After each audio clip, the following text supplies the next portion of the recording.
every day I wake up and I've got new messages from some printer that I've never met before, and they're asking me of, hey, this Mm-hmm. thing's going wrong with my work in my shop. Do you have any advice? And fuck yes, I've got advice. Thank you for reaching out. I'm so glad you found me.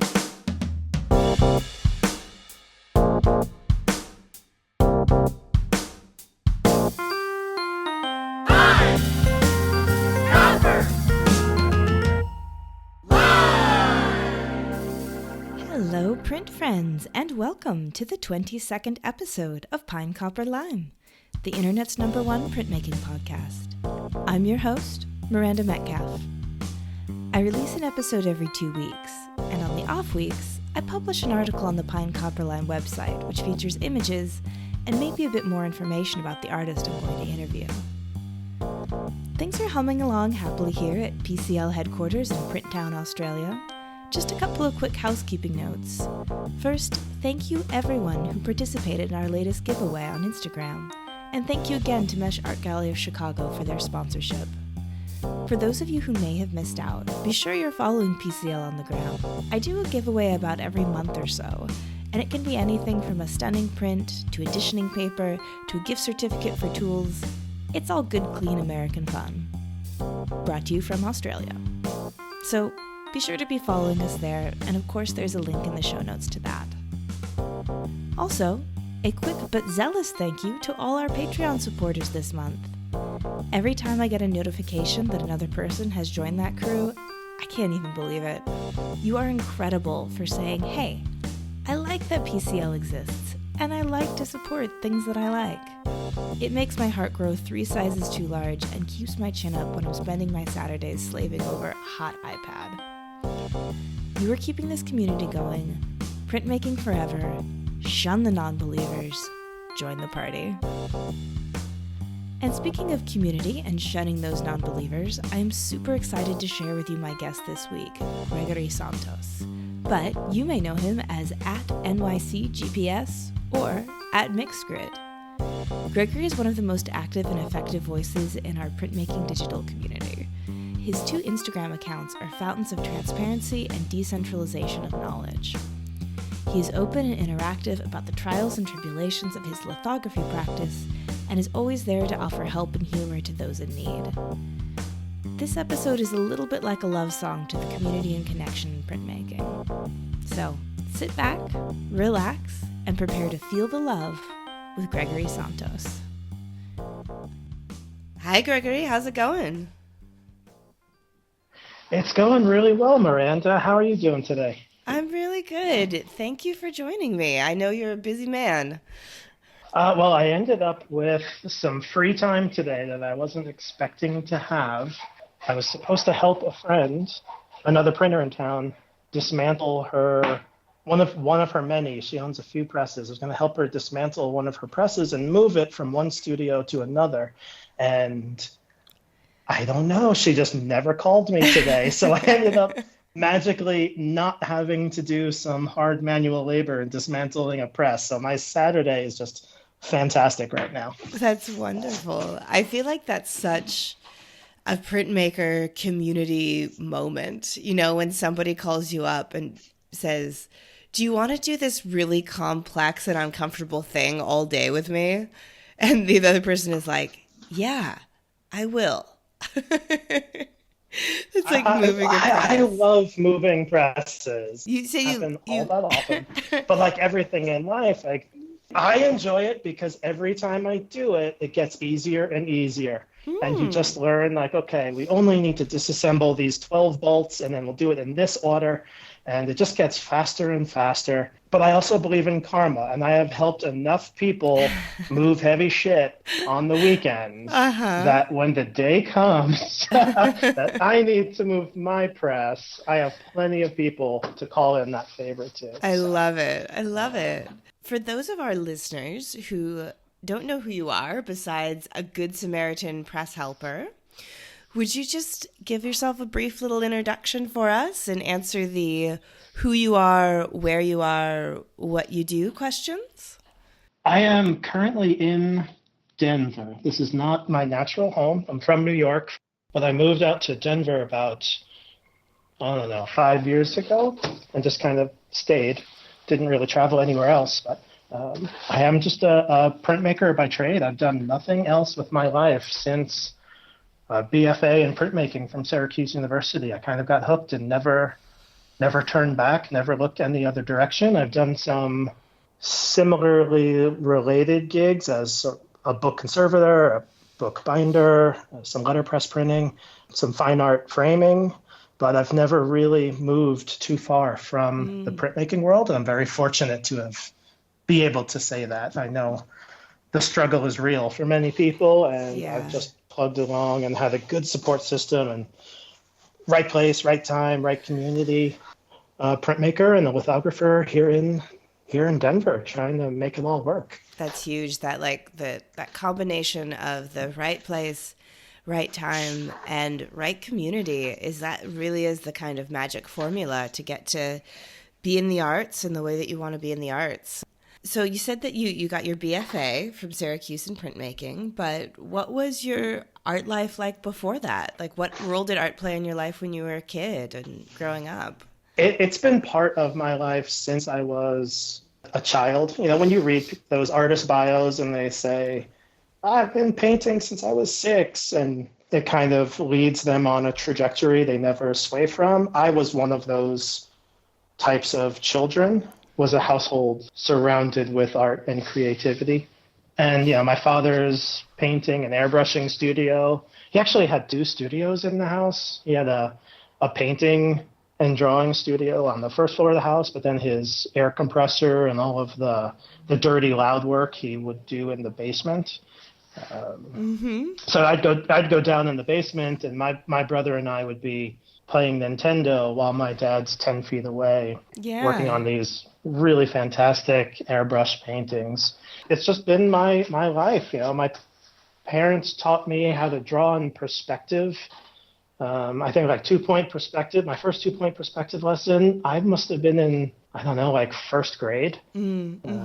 So they would come home, and as they would be working on a syllabus for the class or working on project planning for next week's assignment, they would just teach me as well, because I'd just be sitting there with nothing to do. And then would you say that it was maybe that kind of early introduction to drawing that really affected your art in a way that led you to lithography?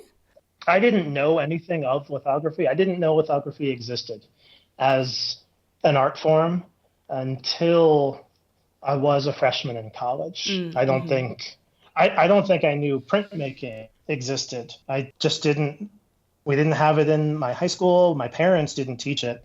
They were teaching figure drawing, mechanical drawing, screen print. No. Okay. So my dad was a screen printer, but I didn't know that at the time. I was too young as a kid to understand what he was doing.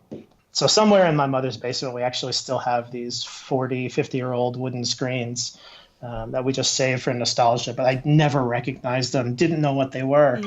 My parents' influence and that household growing up, it didn't affect my love of printmaking because I didn't know it existed. Right, yeah. But they taught me to draw, and they encouraged me to draw. And even if it was taking turns playing Nintendo with my brother, they encouraged me to draw the characters from these games and don't just sit and watch him play. Still, be creative in that way.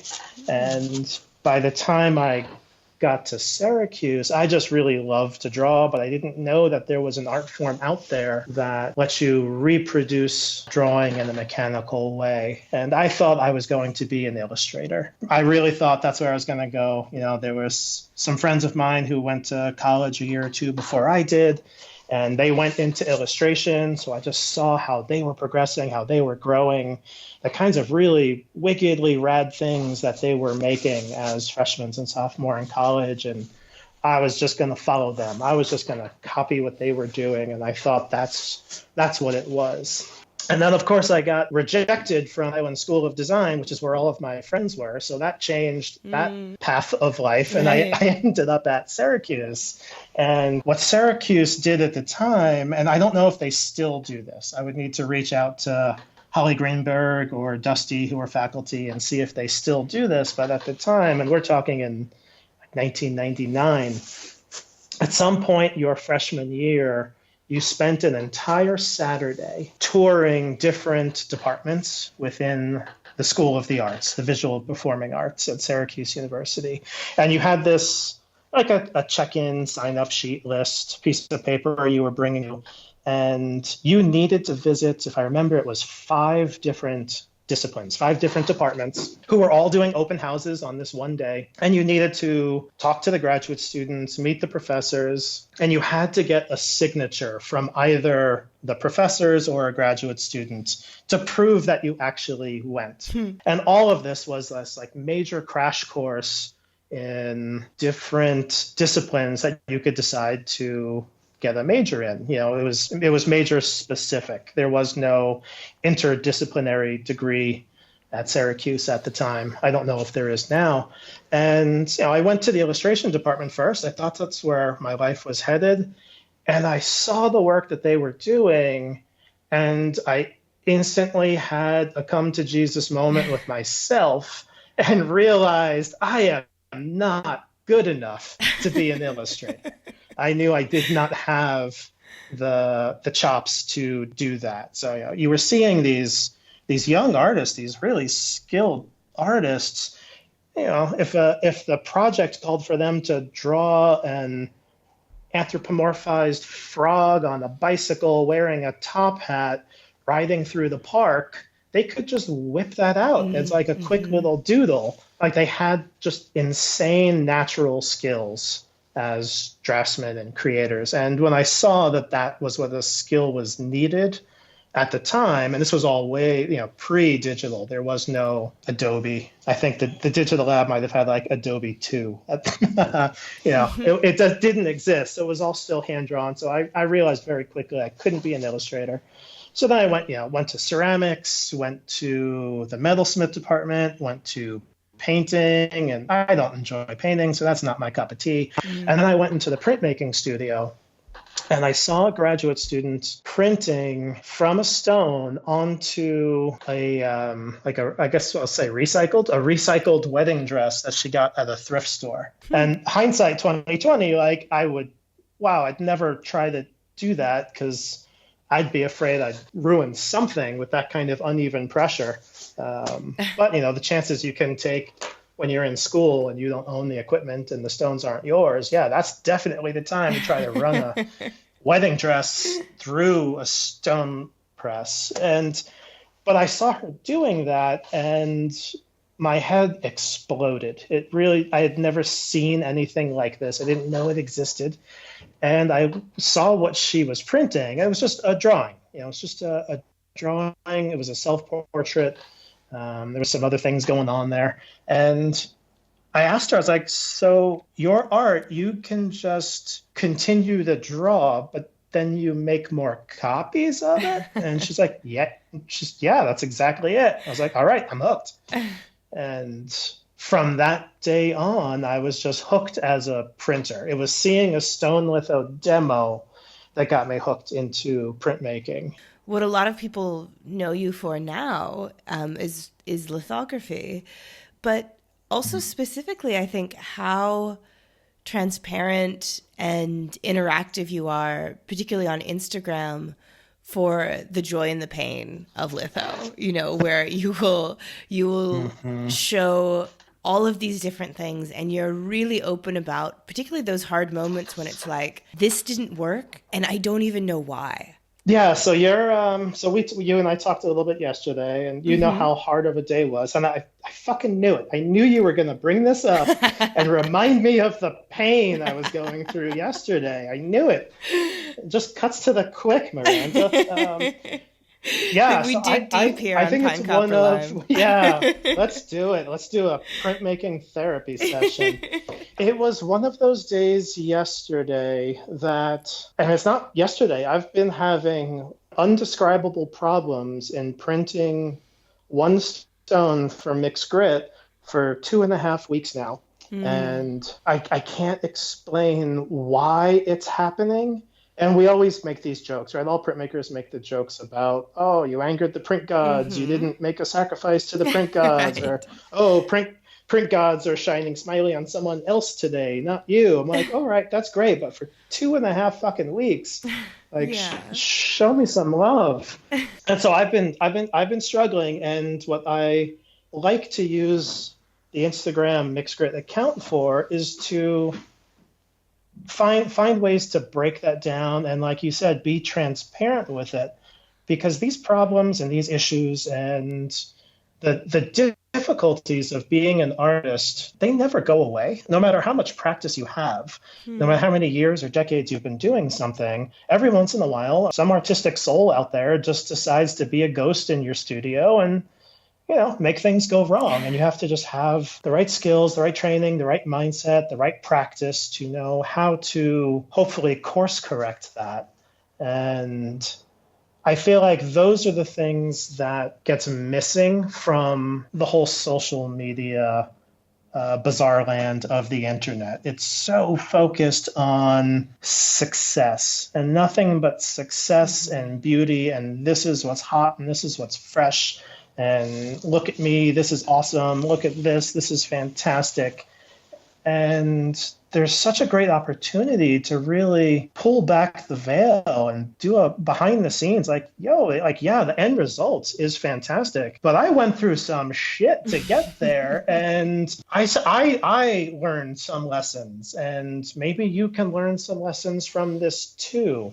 And it's been really nice to try to figure out how to tell these stories in 200 characters or however much Instagram gives you. It's nice to try to be transparent and allow a discussion to take place. Because there's so many people who are interested in lithography, but have only had a crash course and they don't have access to practice it, or they Right. do, but they don't have the same materials. And what I find most enjoyable is when I'm transparent with some of the technical issues that arise. And then as I'm explaining them, someone will jump in the comment section and say, oh, do this, this, and that, and that'll fix that problem. And I'll have to respond like, that's a great idea, but I don't have that ink, Yeah. so I can't do that. Or I can't do it because of this other reason that exists for my shop and what I have access to. And hopefully someone else who's reading that, a third person, might read that little discourse and see, oh, I've never thought of that. Oh, wait, what did he say as a response? I never thought of that either. Mm-hmm. And all of a sudden, someone's getting these like free little lessons. It's a part of the kind of decentralization of knowledge that happens with the internet in this in fabulous way, where, you talked about not knowing that printmaking existed, before you went to your undergrad. I think that now, the 18-year-olds, the 16-year-olds of the world, they don't necessarily have to go to a fine arts department at Syracuse to learn about what lithography is. They can, if they have access to the internet, they can find something about it, and they can find this discourse that's going on, and watching people who have been printing for years, like yourself, being really open about what they go through and seeing that dialogue. And I just think that's just such a spectacular step forward in helping the accessibility in the medium. It's one of the joys of the internet that way. I used to be so frustrated and down on myself when year after year after year, life just gets in the way. But it seems like it always gets in the way right around spring, right when the Southern Graphics Conference is happening. And year after year, I couldn't go. I used to get so frustrated that I couldn't attend these conferences because that's how you interacted with the community. Just locally, regionally, nationally, internationally, it all came together at that conference. And when you can't attend, it's very easy to get frustrated and feel like you're missing out on every connection you need to be making. And now, if I can't attend, oh, great, Pine Copper Lime are going to be going to Puerto Rico for the next conference and I Mm-hmm. can't attend. Fantastic. She's going to be live streaming that thing and it'll be like I'm there. Mm-hmm. And that kind of interactive element of the internet, but especially for Instagram, it's just the visual medium of Instagram has been so wonderful as a way to share information and gain information and trade secrets and stories. And like every day I wake up and I've got new messages from some printer I've never known that I've never met before. And they're asking me a question of, hey, Mm-hmm. this thing's going wrong with my work in my shop. Do you have any advice? And fuck yes, I've got advice. Thank you for reaching out. I'm so glad you found me, because if you're reaching out to some stranger on another continent, that means there's probably no one else in your immediate community that you felt you were able to go to for information and help and aid.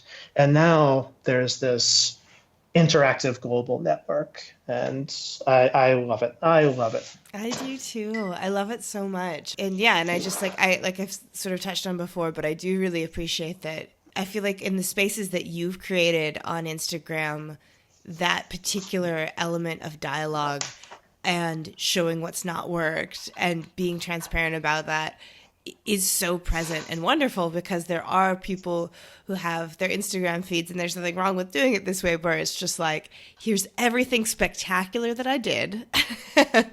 and here's my studio completely cleaned up, all that kind of thing. Mm-hmm. Yeah. And so, yeah. Well, I knew you were going to bring it back to that. I thought I had successfully rambled enough and dodged the whole question about what was going wrong and the issues, and of course you bringing it right back.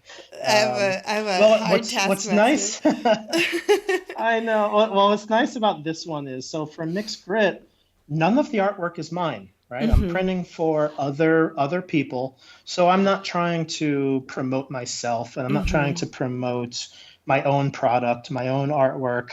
I'm doing this as a print trade. I'm doing it for other artists.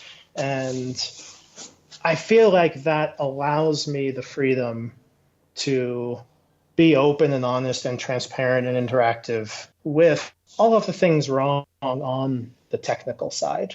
And yeah. I have to figure out how to eventually tell a little bit of the story of what's been going wrong in these past 2 weeks, so that on Instagram people can ask those questions and have those challenges. But right now, I printed the edition yesterday. I think I got it. I'll reevaluate everything on Monday, and then I can think about how to tell the horror story that was this printing endeavor that just you try everything. Things were going wrong enough that I was like, all right, well, you know what? I'm just going to rotate the stone 90 degrees and maybe that fixes it. And right. Nope, didn't. I'm going to rotate the stone another 90 degrees and maybe that'll fix it. At some point yesterday, when things were really hitting the fan, I was like, you know what? I'm going to change the playlist that I'm listening to and see if that fixes it. Like, this is how desperate I was to get over the hump, and it's still too close. It's a little too painful. I can't really go into detail right now. All right, I won't pressure you. But I think this is like a great opportunity to talk about specifically Mixed Grit, and how I think that you've fostered this great open and community-based digital world through your Instagram account, which was it just last year that you then kind of used it as a bit of a springboard to start a whole new project that's really quite unique? I've never heard anyone taking this on the way you have. So please tell us a little bit about what Mixed Grit is and how it came to be. So Mixed Grit, all it is in the end, to really simplify it, it's just a print trade. It is nothing more than a print trade, something many of us have all dealt with for years. You make an edition of 15, you mail them off to somebody, someone organizes and collates the sets, you get your set in the mail, and boom, print trade done. In the end, it's nothing more than that. What's different is every round, I'm selecting 4 artists from the United States, and each image is an edition of 5. So it's a very small, intimate group for a print trade. And the part that has everyone calling me crazy, and I'm trying not to take offense to that, but I understand why people call me crazy, is that I'm mailing small lithographic stones through the postal service to these artists around the country. And it's surprisingly simple how the idea happened. And from the time I was in discussion with someone talking about how to do more collaborative work, how to do more stone collaborative work, to the actual mailing of 4 stones, 7 days transpired. I had a conversation with somebody, and then on a Friday, I was having coffee with another printer in town, and what we were talking about was, Denver is this wonderful hub and layover for so many people. The amount of printmakers and artists who just aren't even printers, but artists who come to Denver, they have friends, they have family, they're doing a road trip through the South or the West, and they just come to Denver. So many people are coming here, and they'll send me a text. They're like, hey, I'm in town for 3 hours before I hit the road. Can I visit you at Art Gym? I'm like, yeah, come on by, come see the print studio. And I was trying to figure out, how do I get all of these artists who are stopping into the print studio for like an hour? How could I get them to draw on the stone and do these like drop-in stone lithograph collaborative images? And we were trying to figure out how to make that happen. And then in the end, we realized, like, well, the artists don't have to come to Denver. Why don't you mail? The original idea was going to mail people plates, right? Obviously, a plate is it's flat. You can pack it. And then I thought, yeah, but that's no fun. There's no excitement to mailing an aluminum plate to somebody, or mailing someone some transparent film and paint markers and say, "Oh, draw on this. I'll shoot a photo plate." Like, there's no appeal. Where's appeal the to drama? that. Yeah. Right. There's no drama. There's nothing sexy about that at all. And as this conversation was happening, I realized that almost every small stone I've been buying within the past couple years, they are being shipped to me in flat rate shipping boxes through the Postal Service. Right. And I just had this little epiphany that, oh, wait, those boxes are, it's like $15 to ship, and the weight limit is 70 pounds. Right. And a small stone's only between 20, 23 pounds, depending on the size. And I just thought, you know what? I'm gonna do it, because I'm buying stones and people are mailing them to me. So why don't I just mail them back out? Why not?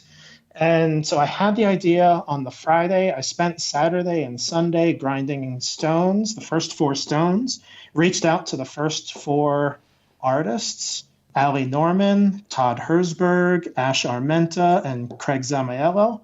Reached out to the 4 of them, said, guys, I've got this kind of insane idea. Are you willing to be my guinea pigs for it? Of course, they all said yes. Who would say no? Who in their right mind would say no to getting a stone mailed to them? And so I did just like the logistics Monday through Thursday, and then I mailed out the first batch of stones.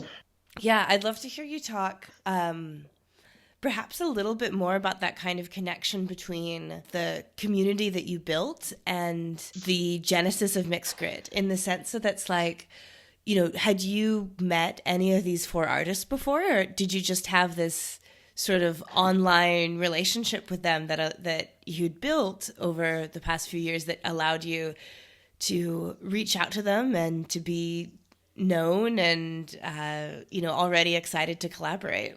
So within the round 1 of Mixed Grid, I knew 2 of them from when I was a New Yorker, and I'm still a New Yorker at heart, but when I was a New Yorker, good friends with Craig Zamiello and Ash Armenta I knew personally through Tamarind Connection, but Ali Norman and Todd Herzberg I've never met before. I had never had a phone call with them, never even a text message. But they're just artists whose work I know, work I admire, and we've maybe might have corresponded through, a like or a share or, something, some kind of correspondence on Instagram, but not much else. Yeah. I will say to this day, so, round one was already months ago. I've still never spoken to Todd. Every time we tried to get on the phone, it just wouldn't happen. And so Todd went through all of round one of Mixed Grit and had to was part of this. And we were, we were messaging, emailing, but we were leaving voicemails for each other. We just couldn't even get each other on the phone. But we've been able to build that relationship. Same with Ali Norman. I'd never met her, but I really admire all of her work ethic, her dedication, her talents, her skill, everything she's doing within the community. And I know she was on the Pine Copper Line podcast a few months ago. So for everyone who's listening to this one, if you haven't listened to Allie's, go back about 2 months and listen to Ali Norman. Yeah, that one's really fun. Real witchy. Yeah. Yes. And so now most of the artists and printers, they are people I know in some aspects. I haven't met all of them in person. So for round two right now, Ronaldo Gil Zambrano, he is in Spokane, Washington. I've never been to the Pacific Northwest, so never met him. And I think it's been really nice to, as I'm curating these small groups of artists who I know of, who I follow, who I respect and admire, realizing that they might not know of each other, and whose work, whose personality might all come together as a really intimate and exquisite set of just 4 prints, and then letting them build their own relationships and get to know one another. And it's been a nice little bridge between these small little communities of printers. And I've really enjoyed that, kind of being a facilitator, almost like a printmaking matchmaker. Yeah. And within these rounds has been very enjoyable. Yeah, that's so interesting. I hadn't even thought about that element of it before, but of course you're right, because as you're acting as printer and facilitator, but also curator and matchmaker, and then all of these people you say might not know each other, they are going to be connected now forever. They're going to be like, right, Ronaldo, I was in that exchange with him where that guy mailed me a lithostone, Yeah. And so it's also just such a beautiful way to take our digital relationships into real life, taking it to the next level, because that kind of physicality of interacting with the stone, with the mail, and then seeing it appear again in the digital realm back in your studio, that is such a beautiful way to solidify that bridge building, I think, or that digital presence. So it's such a great project. It's such a fun project. And this right here, the conversation you and I are having right now, you live on another continent. Yeah, you live true. Literally, it's 4 something in the afternoon here. It's 8 in the morning for you. We've never met at a conference, but we're part of this global community and are able to now interact and have a conversation and build this relationship. And yeah, I'm hoping that in the end, Mixed Grit plan is 3 years. I'm going to do this for 3 years and see what happens. So okay, see what happens after 3 years, and then see where my savings account is at. Right. But what I'm really hoping is maybe at the end of that, when I'm done with Mixed Grit, can it turn into Fight Club? Can Mixed Grit no longer be my project? Could there be a printer who is based out of New Hampshire who has 4 small stones? Yeah. And they want to organize a round of Mixed Grit, and they want to take on the responsibility? Could there be somebody in Portland who owns Four Small Stones and wants to organize their own round. So, this is like the ridiculous pipe dream at the No, I end of all love of it. this It'll is like, be can printmaking and mixed grit turn into Fight Club, and little print trades could be happening everywhere because there's so many awesome artists out there, and I'm only doing 4 artists every 3 months. And so 36 artists over the course of 3 years, like think of how many people I have to exclude from participating. And the only way I can get those artists in is if we Fight Club this thing and other pop-up mixed grit branches happen. yeah. And Yeah. it's surprisingly affordable to do because it's only $15 to mail a 25-pound rock. So it's okay. So that said, like U.S. Postal Service, if any of you are listening, please don't raise the rates on flat rate shipping. And they're like, people keep mailing rocks with this. We got to do something. Yeah. Yeah. When I shipped the stone to Jessie Hardesty, and she's in Baltimore, so Jessie's on round 2. Jessie told me that like she was there on the porch, and the mailman came up holding this box, and actually said to her, "What is this? Is this a box of rocks?" And she laughed at him and just said, "No, just one." I love it. And I love that idea. That idea of it's a fight club, but it also reminds me a little bit like it's a bit also like the Dread Pirate Roberts as well, from the Princess Bride. Anyone could be the Dread Pirate Roberts. Exactly. Anyone can be mixed grit. And and so it's in that way, again, it goes back to this that decentralization, right? Where it's not like there's this small group that has like all of that access, but it's it's like there's right now mixed grit, Tyler Durden, Dread Pirate Roberts, like right now that's in Denver, but as you say, in a couple years time that could move to Portland and just continue to grow that community and those connections, and finding ways to take the wonderful community that we have through Instagram and then really bringing it into like a tangible experience is such a great project to undertake. Well, I will say, I need to say a quick thank you, because this might be the only time in my life someone will, within one sentence, compare me to either Ed Norton or Brad Pitt. So that's amazing. Thank you. It is well deserved. You have been putting in so much work and being so great about sharing everything. Because you've got mixed grit, but then on top of that, you work at Art Gym and do the printmaking side of things there. Is that correct?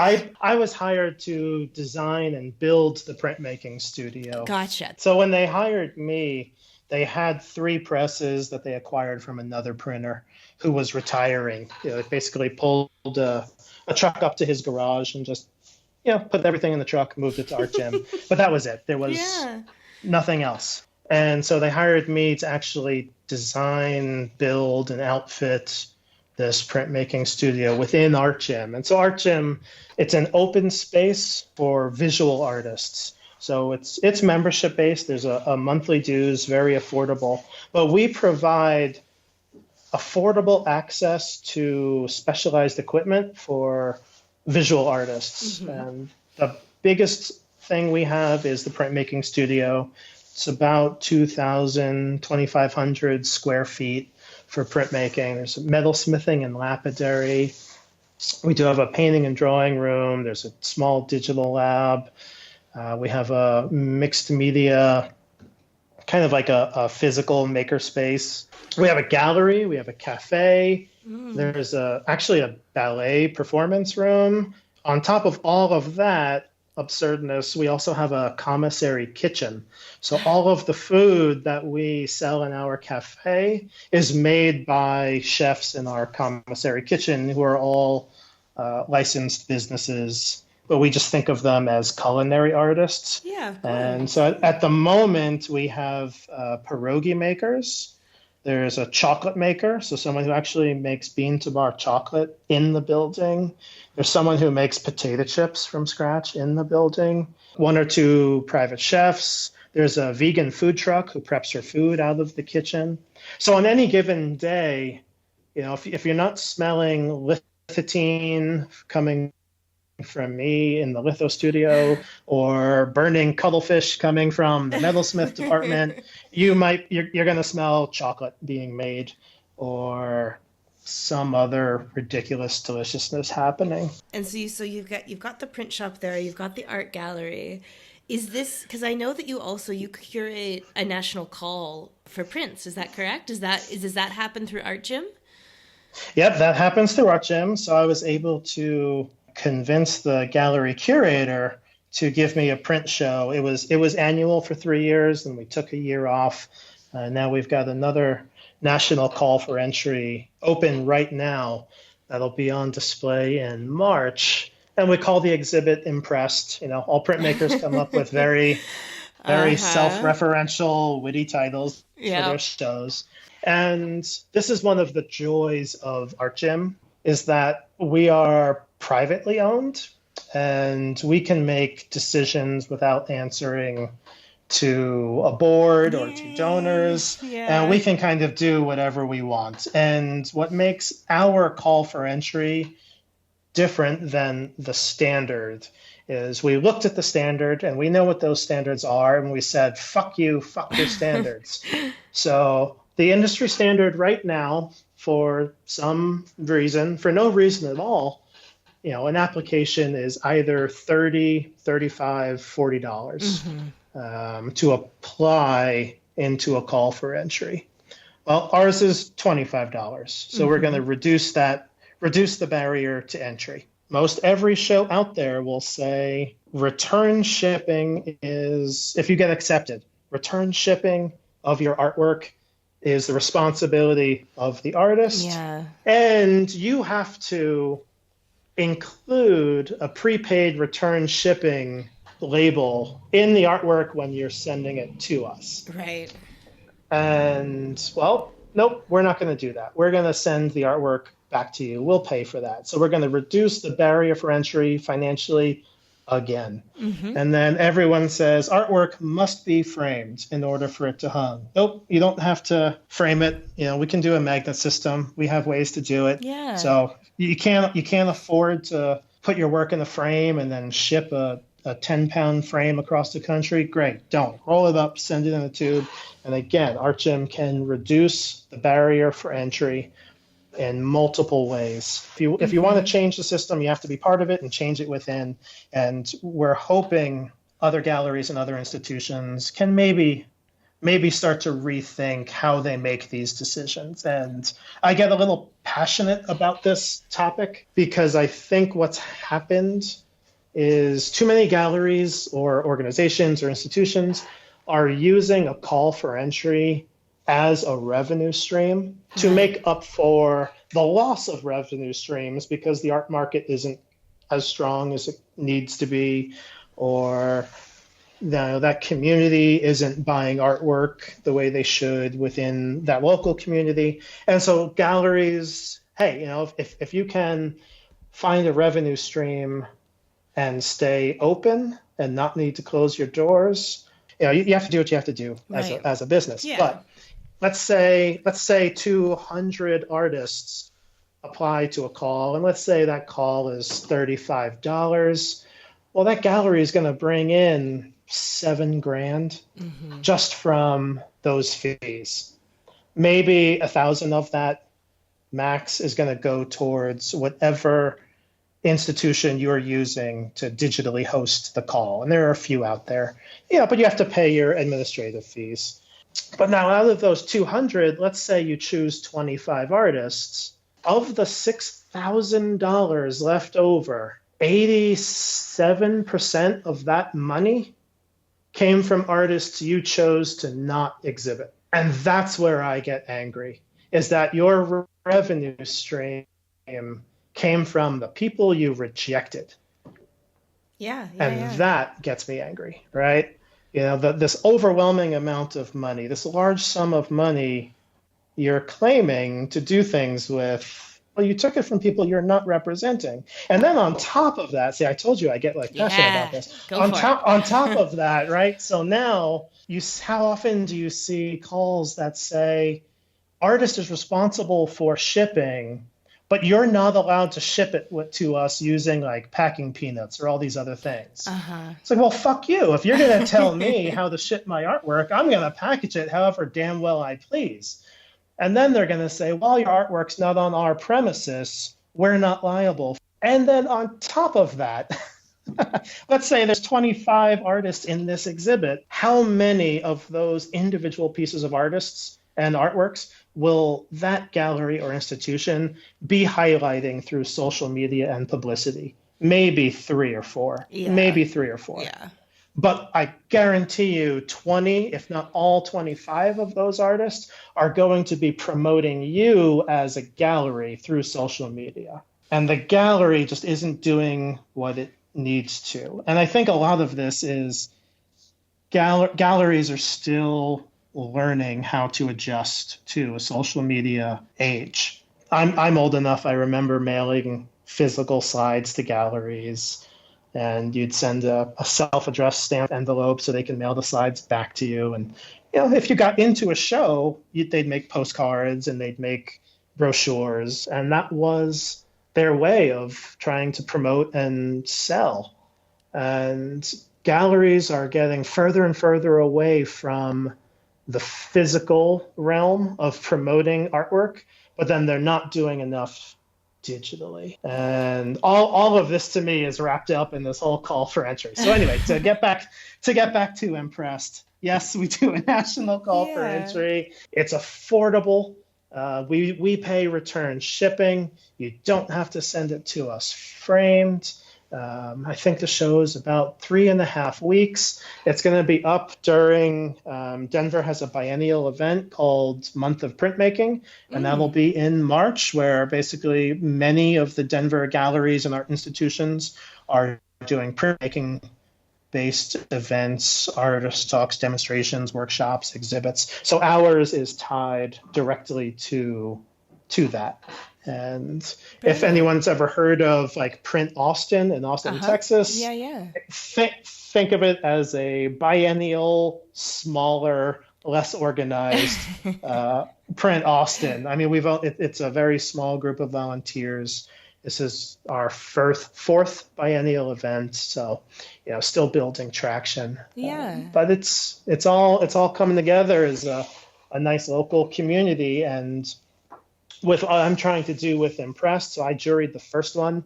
I co-juried the second Impressed with Brandon Gunn, who's the education director at the Tamarind Institute. So Brandon and I were at Tamarind together. We went through the printer training program together 12 years ago, and we've stayed good friends since. Oh, he's so great. Yeah. And we've stayed with he's the best, but this is how good of a friend we've become.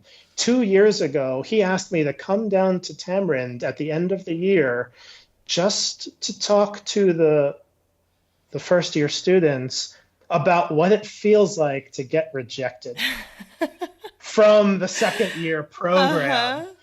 And I was like, so wait, Brandon, you mean you want you and I to sit at the same table and you're going to represent the person who got accepted and moved on to the second year, and you want me to talk about the pain and rejection of being rejected as you're sitting right next to me smiling? And he says, yeah, that's exactly what I want. I was like, okay, that sounds fun.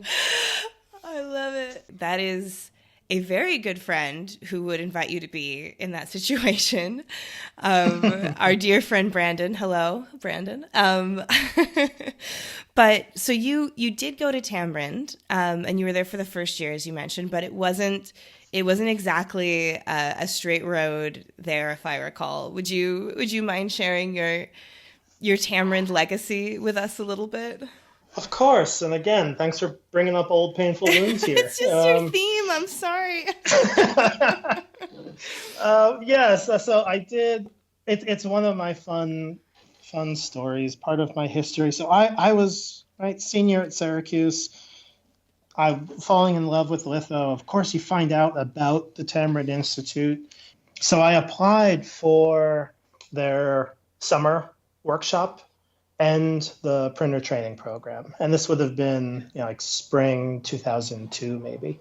Um, and, I thought I had the right recommendations. I thought I had the right skill. I thought I was right exactly what they were looking for as a candidate for either program.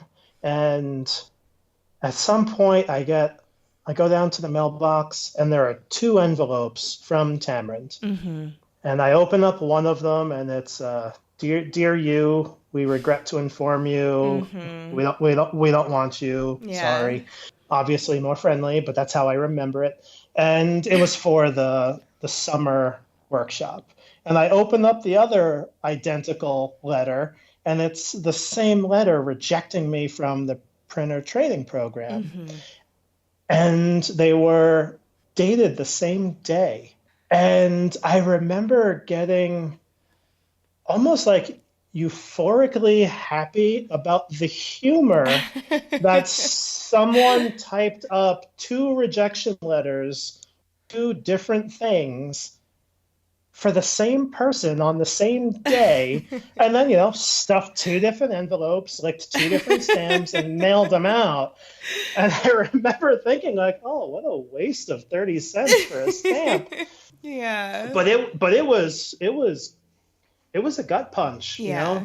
I'd understand being rejected from the printer training program, but then in the same day to also be told like, nope, we don't even want you for the summer workshop. I was like, oh man, like I was questioning who I was as a young printmaker and artist and technician. And, I filed it away.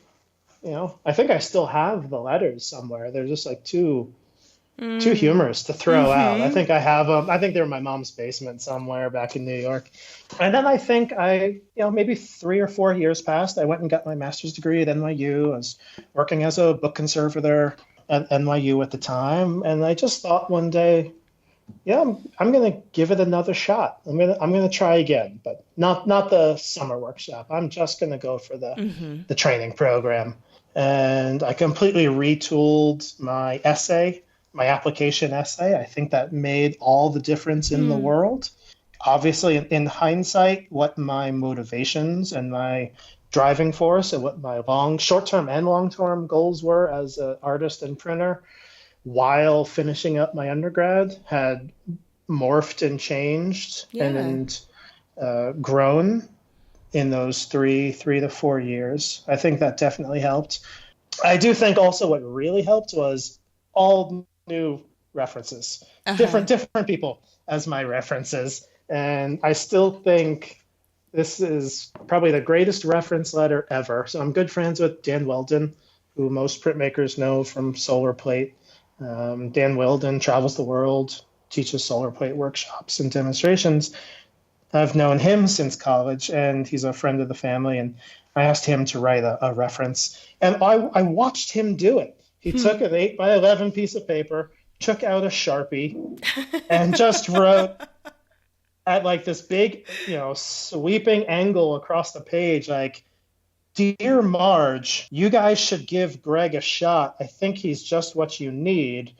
Dan. P.S. Am I going to see you at the conference or whatever?" And he wrote more in like a P.S. about his personal reference, like his personal relationship, than he did his reference letter. And like to this day, I swear that's what did it. That's it. Well, I'm sure it made you stand out. Just that. Yeah. A personal touch. Yeah.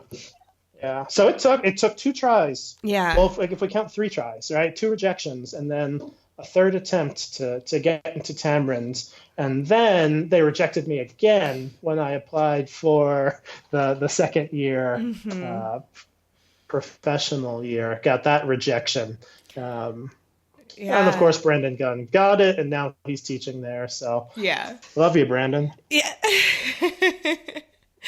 Well, and I think that that is such a part of being in the art world, is basically saying, I want to experience rejection for the rest of my life. That is part of it, right? Is it because I think if you just go and you get your job, you apply to some colleges when you're 18, you get some rejections from them, that doesn't feel good. You get into one, you go study electrical engineering, you apply for a handful of jobs, get some rejections, get into one, and then you work it for 40 years and then you retire. That's like it. Like, you just have a couple of scenarios where you're getting the I don't want you letter or email or whatever it is. But when you're in the arts, you were just yeah, give me that pain forever. Yes. That's I want it. you have to want it, because if you let it beat you down, if you let it crush your soul, and if you let it defeat you, it will do that so easily, and it will do it with glee and joy. And it's not even aware it's doing it. The art world, right? Whatever that is as an abstract statement, the art world will beat you down to a pulp and push you out the door with a smile on its face if you don't take rejection and see the positives in that, and see that you can still build relationships and you can still find opportunities through rejection. If you focus it on, oh, they don't like me, they don't want me, they don't like my work, they don't want my work, I'm not good enough. If that's where your mindset goes, you're going to have a tough uphill battle forever. Yeah. So for me, it was find the humor that someone wasted 30 cents on a stamp and another 8-cent envelope, and hold on to them. Save those letters. Put them in the basement.